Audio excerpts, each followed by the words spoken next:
말씀 우리 시편 139편 우리 1절에서 오늘 본문 전인 우리 13절 말씀까지 말씀을 갖고 나누었습니다. 오늘 이어서 시편 139편 14절 말씀으로 하나님의 말씀을 나누고자 합니다. 우리 지난주 말씀 제목 혹시 기억나십니까? 못하시는 게 정상입니다. 괴로워하지 마십시오. 나를 향한 하나님의 사랑이라는 제목이었습니다. 나를 향한 하나님의 사랑. 하나님이 나를 사랑하심에 대하여 다윗의 고백으로 나 세 가지를 나누었습니다. 여러분, 사랑이라고 하는 건 관계입니다. 좋은 관계.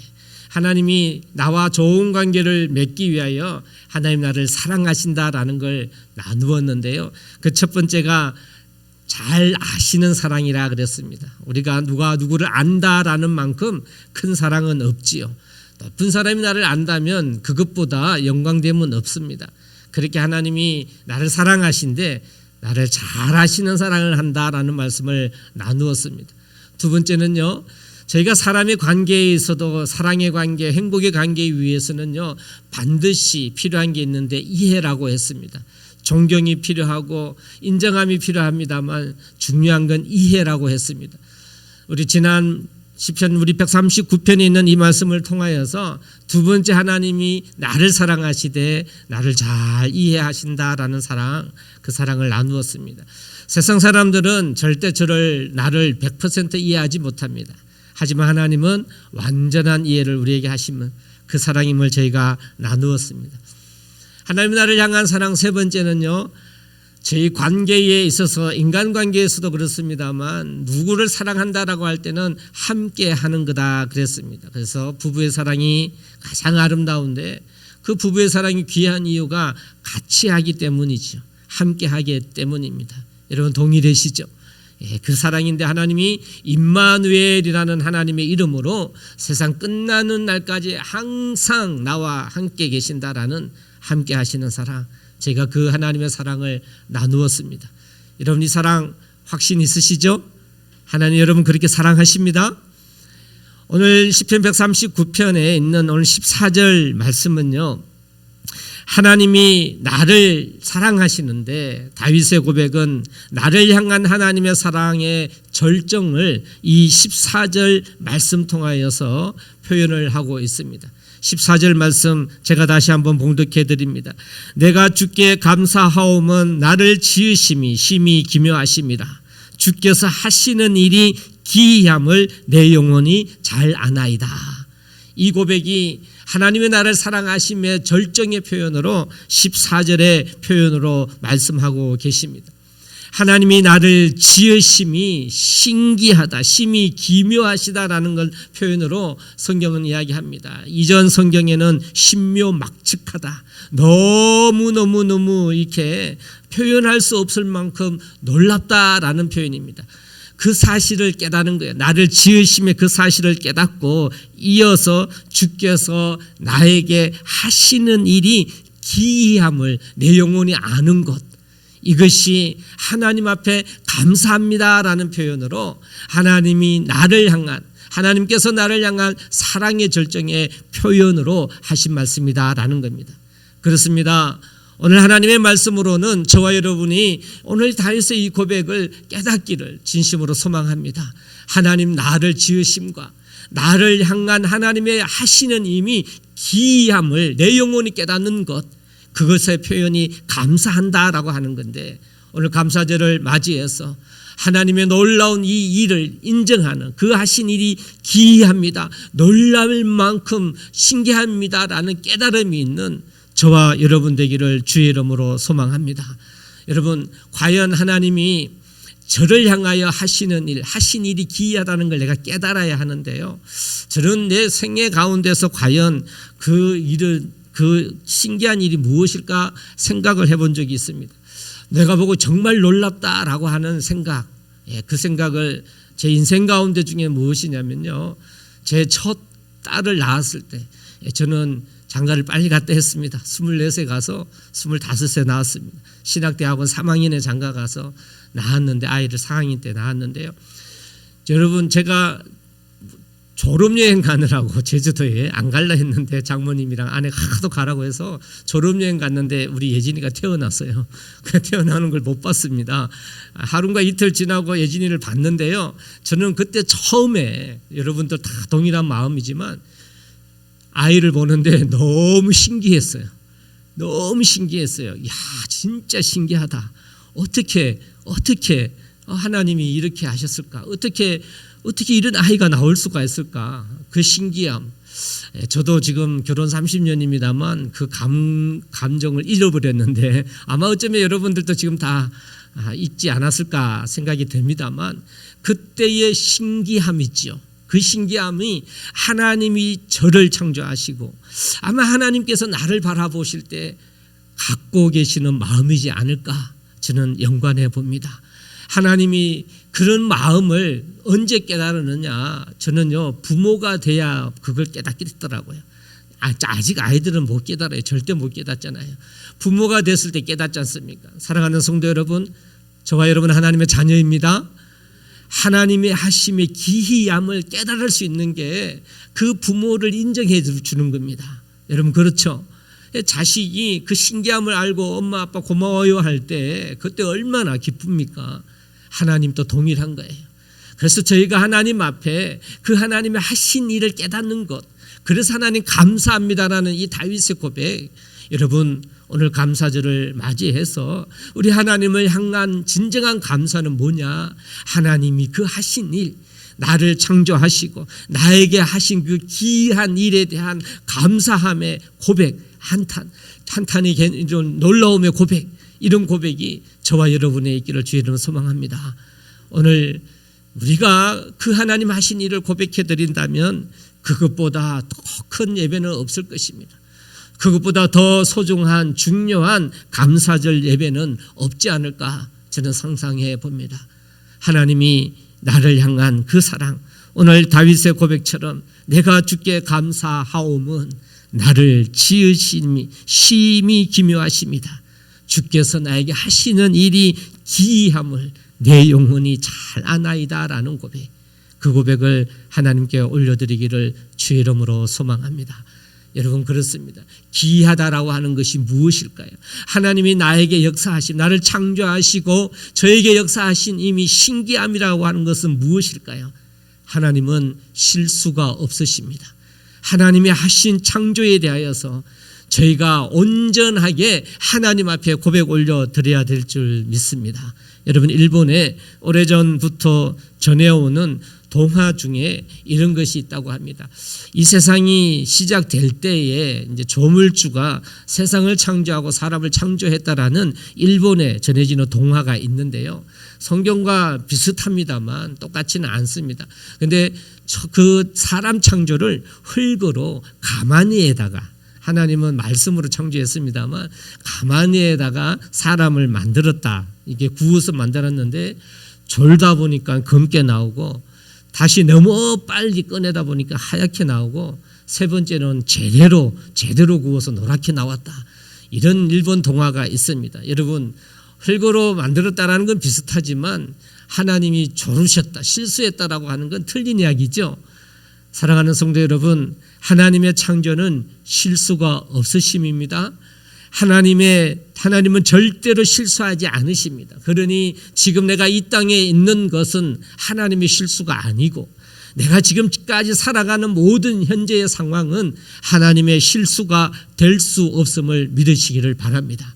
그래야 하나님의 기이함을 인정할 수가 있는 것입니다. 신명기 32편 4절 말씀에 그는 반석이시니 그 하시는 일이 완전하여 실수가 없으시고 그의 모든 길은 공평하시다라는 말씀이 있습니다. 그렇습니다. 우리의 출생은 실수가 없습니다. 여러분 하나님의 창조의 기이함을 인정하려고 한다면 절대로 내 탄생, 내가 태어남을 창피해하거나 부끄러워하거나 이건 실수다라고 하는, 내가 안 태어났으면 좋겠다라고 생각한다면 우리는 그 하나님을 향하여 기이함을 인정하는 것이 아니라 하나님의 존재를 인정하지 않는 불신이 됨을 알아야 될 줄 믿습니다. 그렇습니다. 지금 여러분이 탄생하면 이 출생은 결코 하나님의 실수가 아닙니다. 하나님은 이 세상에 보낸 저와 여러분 모든 사람은 다 하나님의 방법에 의해서 왔지 우연히 온 존재는 아무도 없습니다.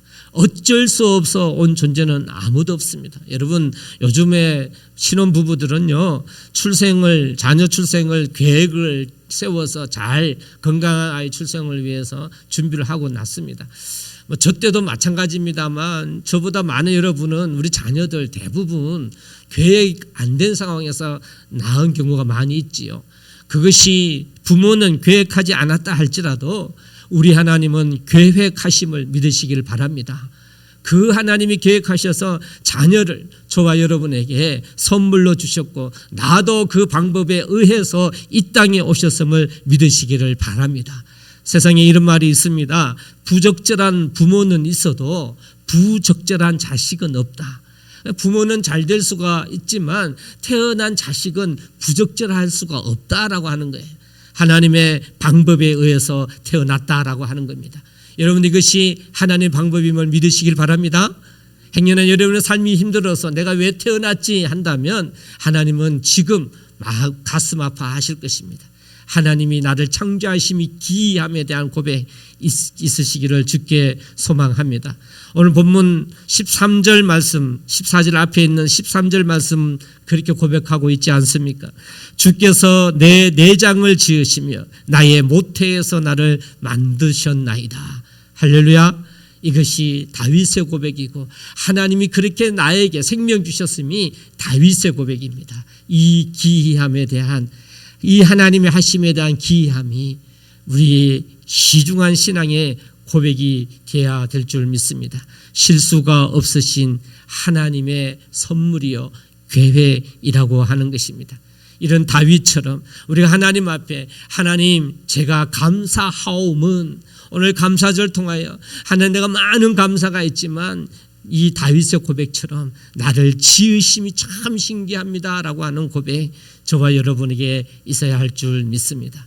만약에 우리가 이러한 하나님이 하셨음에 대한 인정함이 없으면 실제로 우리의 삶 가운데 하나님이 생명 주셔서 이 땅에 왔다라는 사실을 인정하지 않으면 우리의 삶은요 여러모로 공고해지고 내 개인의 생각이나 다른 사람들의 보는 가치관의 눈으로 나를 보기 때문에 우리의 삶은 불행할 수밖에 없어요.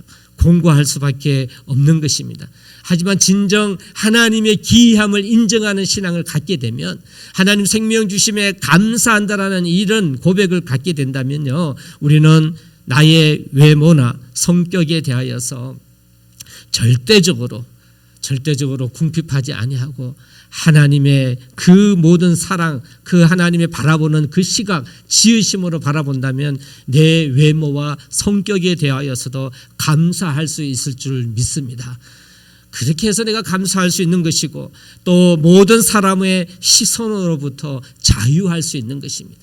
여러분, 성경에서 진리를 알지니 진리가 너희를 자유케 하리라라는 말씀은 우리 삶의 전반적인 데서 적용이 됩니다. 우리 영의 구원뿐만 아니라 세심한 데서부터 하나님의 그 진리가 우리를 자유하게 하는데요, 하나님이 나를 지으심에 대한 그 신비한 일을 인정하여 감사할 때는요 우리에게 진정한 자유함이 오는데 다른 사람의 말에 구애받지 않습니다. 다른 사람의 판단에, 시선에 자유할 수 있음을 믿으시기를 바랍니다.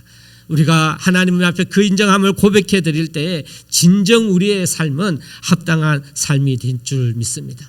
사람이 살아가는데요, 하지만 여러분 오늘 왜 이런 말씀을 나누냐 하면요, 저와 여러분은 실제로 이런 사실을 잘 잊어버리는 거예요. 하나님이 생명 주셨음을 잘 잊어버리고 살아갑니다. 그러다 보니 지금 내 상황과 환경에 여러 가지 불만을 가지고 있습니다. 하나님이 주신 것을 잊어버릴 때는요 이렇더라고요. 첫째 아이는 첫째라서 불만이고요, 둘째 아이는 내가 둘째라서 불만이고요, 어떤 남자는 내가 남성이어서 불만이고요, 어떤 여성은 여성이어서 불만은, 그런 불만의 삶을 살아가지 않습니까? 하나님이 하셨음을 인정하지 않기 때문에 오는 그런 불만, 불행은 우리에게 많이 있습니다. 이 불행이 열등의식이 주된 이유인데요, 내가 선택할 수 없고 또 변하지 않는 하나님의 진리에 대한 잘못된 기준, 잘못된 인식을 가질 때 우리는 열등의식이 생기고 그래서 불평이 생기고 불행해진다라는 사실입니다. 우리가 이 다윗의 고백처럼 하나님의 신비함, 나를 지으심의 신비함에 대한 감사함은 이걸 극복하고 이길 수 있는 하나님의 능력됨을 믿으시기를 바랍니다. 그래서 하나님, 저를 지으심이 너무 신기합니다. 나를 창조하심, 생명 주심이 하나님이 하신 것이죠. 감사합니다라는 신앙이 있을 때 여러분의 삶은 하나님 앞에 더 강함으로, 능력으로 바뀌어질 줄 믿습니다. 여러분 어떤 삶을 살기를 원하십니까? 열등감 때문에 불평 있는 삶이 되기를 원하십니까? 아니면 하나님 앞에 드리는 감사함 때문에 힘찬 행복한 삶 사는 걸 원하고 계십니까? 오늘 다윗의 이 고백은 하나님 우리에게 주시는 고백인데요. 하나님은 실수 없으시고 그래서 하나님이 나를 지으심을 믿을 때 하나님 앞에 온전히 감사로 살아갈 때 그게 하나님께 영광 올려드리는 우리의 삶의 이유가 되며 하나님의 행사의 기이함을 인정해 나갈 때 우리의 삶이 즐거움이 될 줄 믿습니다. 주 안에서 행복한 그러한 삶은 바로 이러한 감사에서부터 하나님의 하신 일에 대하여 감사하면서부터 출발한다라는 사실을 믿으시는 저와 여러분 되기를 주 이름으로 소망합니다. 저는 하나님의 이 은혜, 생명을 주셨다라는 은혜와 하나님이 나에게 역사하신 기이함을 내 영혼이 잘 알 때 제 삶은 치유받았다라는 것이 제 인생의 간증입니다. 다윗의 이 고백이 제 고백이기도 합니다. 여러분 저는 중2 때 교회에 나갔습니다. 중2 때 여러 힘든 어려운 상황 속에 그전에는 교회에 안 나가고요. 교회 나가는 애를 예수쟁이라 놀리고 막 그랬습니다. 중2 때 아버지에 의해서 아버지께서는 이제 운수업을 하셨는데요. 운수업을 하시다 사고가 나셔갖고 이제 이혼도 당하시고 이렇게 우리 엄마 말고 두 번째 어머니한테 이혼 당하시고 갈 데가 없어서 할머니한테로 돌아왔습니다. 그때가 중2 때입니다. 제 중2 때. 제가 이제 7살 때 어머니 아버지가 이혼해서 제가 할머니 밑에 자랐고요. 저희 할머니는 9남매를 낳으셨는데 저희 아버지가 9남매 중에 첫 번째입니다. 이제 저보다 한 살 반 누나가 있었는데요. 누나와 저는 연년생이다만 할머니한테 맡겨졌는데 할머니에게는 10번째, 11번째지요. 할머니가 얼마나 힘드셨겠습니까? 충분히 이해가 갑니다. 그러니까 너무나 가난한 초등학교 시절을 보내고 아버지는 이제 제가 하셔서 그쪽에 먹여 살리시느라고 생활비도 안 주셔서요. 정말 가난하게 자랐습니다. 그 가운데 아버지가 운수업을 하시다가 사고가 나셔서 이제 어려움을 당하셔서 교도소에서 갔다 나오시다가 이혼을 당하셔서 할머니 댁에 돌아오셨는데 그때 침례교 다니는 아버지 친구분이 계셨는데 아버지 친구분께서 저희 아버지를 전도하셨어요. 전도하셔서 교회 가셔서 너무너무 아버지가 위로를 받으시고 이제 구원의 확신을 받으시고 저보고 교회 가라고 했는데 저는 교회를 갈 수가 없었습니다. 왜냐하니 그 침례교회에 제가 마을에 놀러 나오면 맨날 예수쟁이라고 때리던 친구가 있었기 때문에 갈 수가 없었어요. 제가 너무 못되게 살았기 때문에 갈 수가 없었는데 그때 당시에 토요일 날 저녁에 학생 예배가 있었는데요. 학생 예배가 있었는데 아마 그 친구의 아버지가 우리 아버지를 전도하신 분이에요. 아버지끼리 친구고 아들끼리 친구인데 아마 저 전도하신 아버지의 친구분이 아들한테 이제 저 데리고 교회 오라고 이야기한 것 같아요. 또 우리 아버지께서도 친구에게 부탁하신 것 같고요.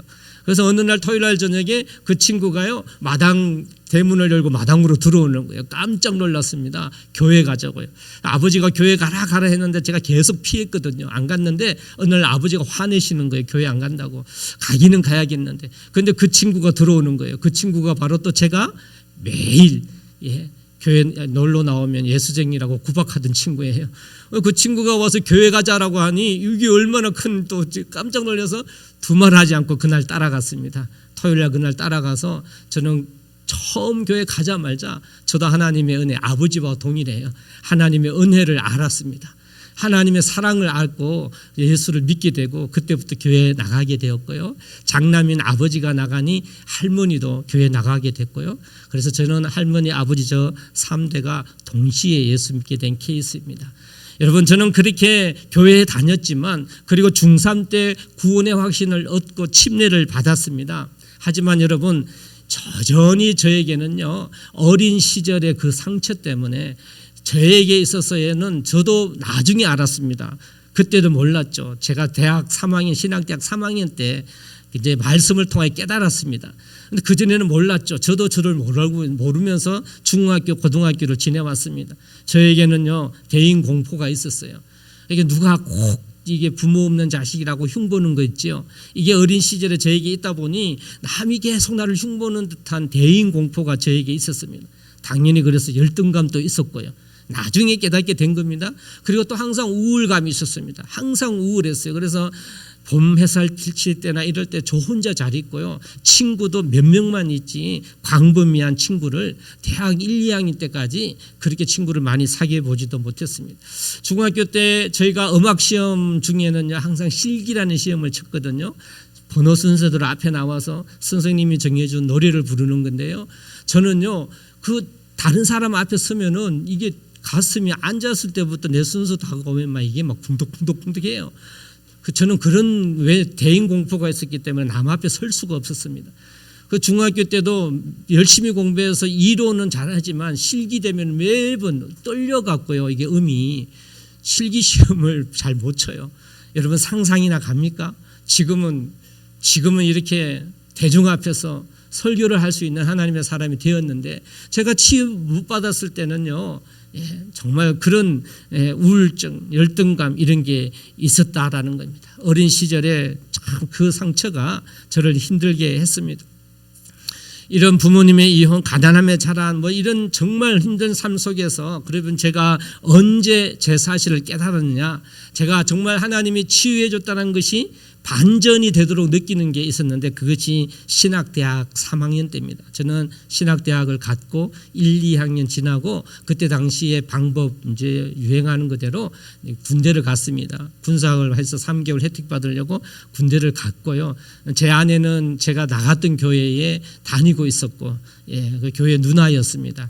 한 살 많지만 학년은 2년인데 누나였는데 교제 시작을 했고 군에서도 교제했는데 편지를 주고받으면서 제가 결혼하자고 편지를 보냈더니 좋대요. 그래서 저는 제대해서 아무것도 없는데 고향 교회에서 결혼 예배 드리고 부부 되고 목동에 있는 침례신학대학 그 판자촌이 있습니다. 10개월 70만 원 지금도 잊어버리지 않습니다. 단칸방에 단칸방인데 판자촌입니다. 공동수도 쓰고 연탄 보일러 쓰는 데서 거기에서 저는 이제 결혼 생활을 시작을 했고 결혼하자마자 우리 예진이를 가지면서 예진이를 출산하게 됐죠. 4학년 때. 여러분 이때 신학대학 3학년 때 제가 복학했을 때 하나님은 제 환경 속에 오늘 다윗의 고백처럼요. 저에게 제가 나를 지으심에 대한 심히 기묘함을 예수 믿으면서 깨달았고 그 다음에 나에게 하신 일이 너무 기이함을 내 영혼이 깨달은 때가 그때가 언제냐면 신학대학 3학년 때입니다. 하나님이 여러 환경과 조건들로 하나님이 조합을 맞추셔서 저를 치유해 주셨는데요. 신학대학 3학년 때 기독교 상담 심리라고 하는 공부를 하면서 지금도 제 책상에 꽂혀져 있습니다. W. 휴 미실다인의 몸에 밴 어린 시절이라고 하는 그 책이 독후감으로 이제 읽으라고 준 책인데 그 책 지금도 2020년에 지금도 보니까 심리학에서는 상당히 중요한 스터디북으로 이렇게 읽히고 있더라고요. 굉장히 좀 두꺼운 책입니다만 저는 그 책을 읽으면서 저의 문제가 무엇인지 알았습니다. 여러 가지 그 책에 문제가 있는데 저의 문제는 방치예요. 방치로 인하여서 저한테 만들어진 몸에 밴 어린 성격이 있었더라고요. 그때 제가 내가 왜 우울했고 내가 왜 슬펐는지 제 자신을 그때 알게 되고 문제의 발견은 치료의 반이다라는 것을 알게 되었고요. 하나님께서 저의 삶 가운데 역사하심 중에 상담 심리에서도 배운 이론입니다만요. 의미 있는 타인이라는 게 있습니다. 의미 있는 타인이 나한테 2명, 3명, 1명 이렇게라도 있으면 내 잘못과 나의 어떤 몸에 밴 어린 시절을 고쳐질 수 있다라는 걸 배웠습니다. 의미 있는 타인이다 이렇게 심리학적으로 이야기하는데요.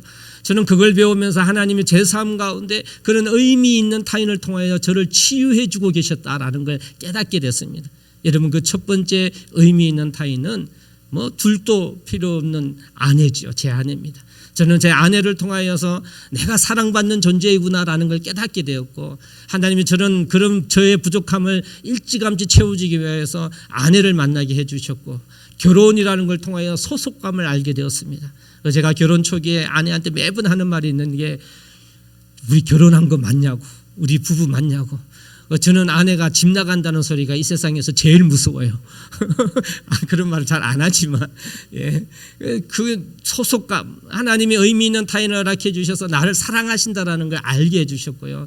저에게 또 한 분의 의미 있는 타인이 있는데 그분이 누구냐면 제가 군대 생활할 때 군종병을 제가 했는데 군목사님입니다. 그분은요 제가 태어나서 정말 아내를 제외하고 정말 나를 사랑하는 사람 의미 있는 타인 저의 잘못을 정확하게 지적해주고 그러면서도 얼마나 많은 사랑을 주셨는지 몰라요. 제가 군에 갔을 때는 배고플 때였습니다.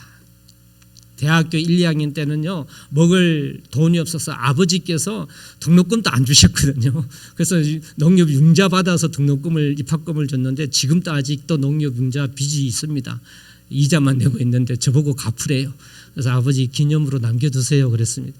지금까지도 이자를 내고 있답니다. 그때 50만 87년도에 50만 원이었는데요. 저는 하루에 한 끼밖에 못 먹었습니다. 그 하루에 한 끼도요. 기숙사 식당 청소해주고 식권으로 30장 받아갔고요. 그 하루에 한 장씩 점심만 먹으면서 근로하면서 수업 없는 날 막 일하고 이렇게 해서 책값도 벌고 그저 그렇게 겨우겨우 살아왔고 뭐 아내도 저를 많이 도와줬죠. 그때도 많이 도와줬습니다. 정말 가난하게 사는데 배가 고플 때예요. 군에 있을 때는 제가 너무 잘 먹으니까 군종병 할 때 이 목사님은 어디 가시면요. 제가 그때 태어나서 처음 돈가스를 먹어봤어요. 초등학교 6학년 때 처음 짜장면을 먹어봤고요. 20살 때 처음으로 짬뽕을 먹어봤고요. 군에 가서 처음으로 돈가스라는 걸 먹었습니다. 제가 너무 맛있게 먹으니까 목사님은 저를 데리고 갈 때마다 돈가스를 사주시는데 둘이 가는데 처음부터 3인분을 시킵니다.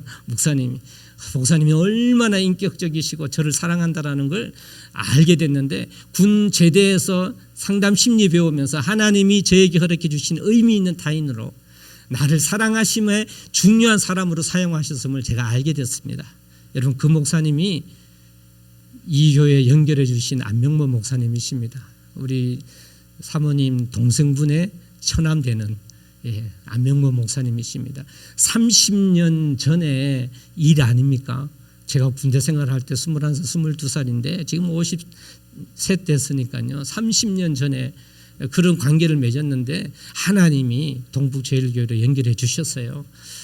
하나님이 하심에 대한 기이함은 저는 일생을 돌아봤을 때 너무나 이건 하나님 앞에 감사합니다라는 고백 안 할 수가 없고 지금까지 해왔는데 저는 이 대학 3학년 때 그때의 결혼과 또 군대 생활의 그것과 하나님의 말씀으로 배우면서 내 잘못에 대해서 고쳐졌을 때 그때 저는 치유라는 것을 경험하게 되었고 막 얽혔던 실타리가 풀린 듯한 자유함이 있죠.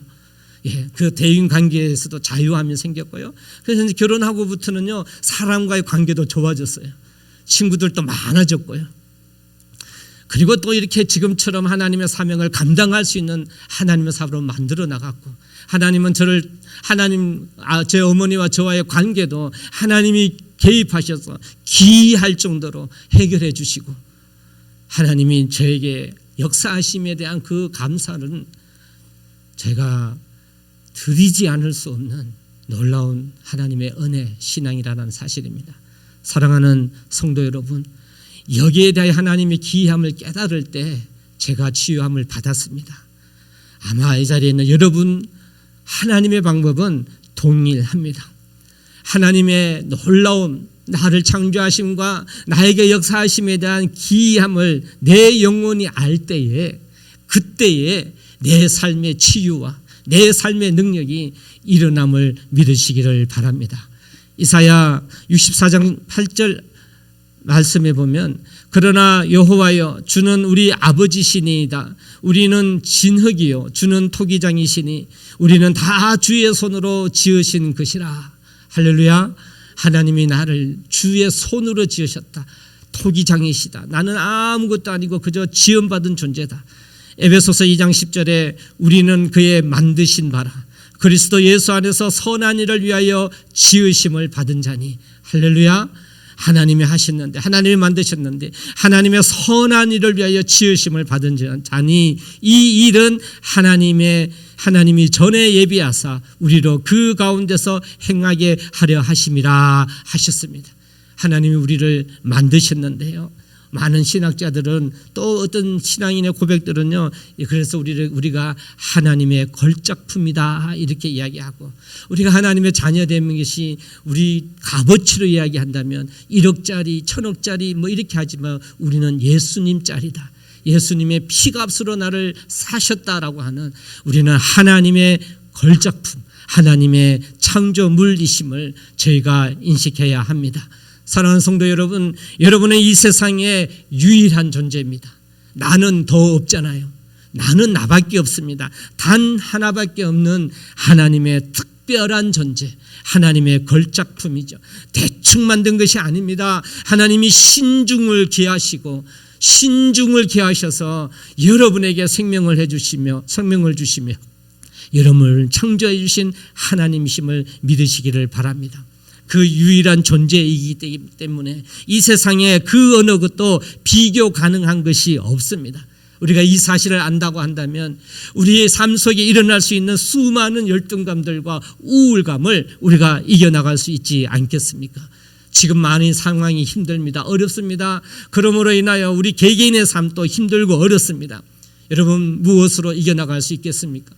감사절을 통하여서 하나님이 나를 창조함에 대한 감사함, 하나님 나에게 행하신 기이한 일에 대한 감사함, 우리는 그것으로 이겨나갈 수 있을 줄 믿습니다. 여러분은 존귀합니다. 여러분의 삶 가운데 하나님이 이 하셨음에 대하여 소중함을 가지시고, 그래서 하나님 앞에 감사의 고백을 올려드리며 여러분의 생애를 살아가시기를 소망합니다.